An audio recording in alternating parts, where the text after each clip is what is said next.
I think, okay, so in terms of the Raptors themselves right now, you definitely hear about them all the time. They're probably the most mentioned team. And I think a lot of reports are that sort of the Raptors are, I don't know if they're holding up the trade market or if they're sort of like the team that has potentially the most to sort of potentially sell or liquidate here, 2 weeks before the deadline. But, my thinking is just like, I want to ask you two things. Number one, like, which player on the Raptors would get you the biggest return mid-season? OG. Okay, why? If that's what you wanted to do. I mean, I think the OG situation is contingent on one thing. I think it's contingent on some changes in this upcoming next CBA.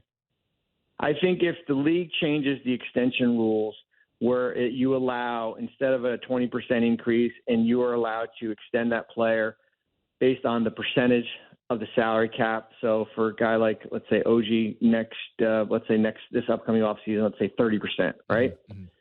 I think he would garner the biggest haul because a team knows that they don't have to wait until the offseason of 2024 to sign him as a free agent, and they can extend him. They can extend him for a large number, and that could be the same for Toronto. I mean, Toronto could be the same thing where they say, you know what, the extension rules are going to change. I'm not doing anything with him. I think we can sign him to a long-term contract this offseason and not basically be restricted here. But I think big wings are enticing. I know being in Brooklyn and New Jersey, we'd sit around in our conference room figuring out how to get a 6'8", 6'9" guy who can defend, make shots. I know he struggled a little bit before this trip started. On those 5 games.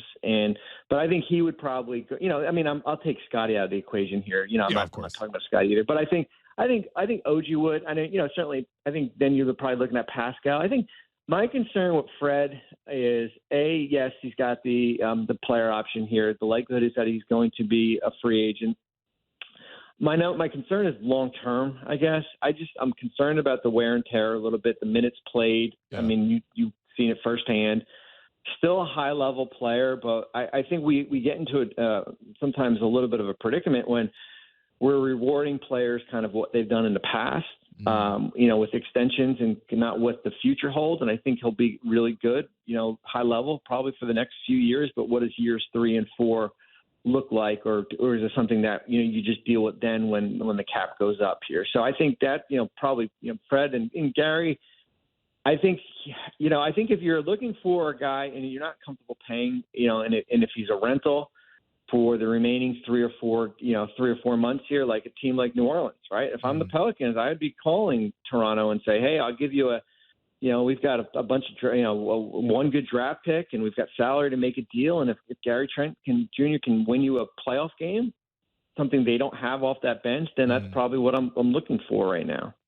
Yeah, no, it's interesting because there are certain pieces, right? Obviously, Pascal is the most accomplished out of this group, and he's definitely the best player on the team at the moment. But it's hard midseason to trade for a player like that, right? Because you have to fit so much around them. Yeah. That's more of a move where you make in the offseason where you have a plan in place and you can build a team and make moves with that in mind.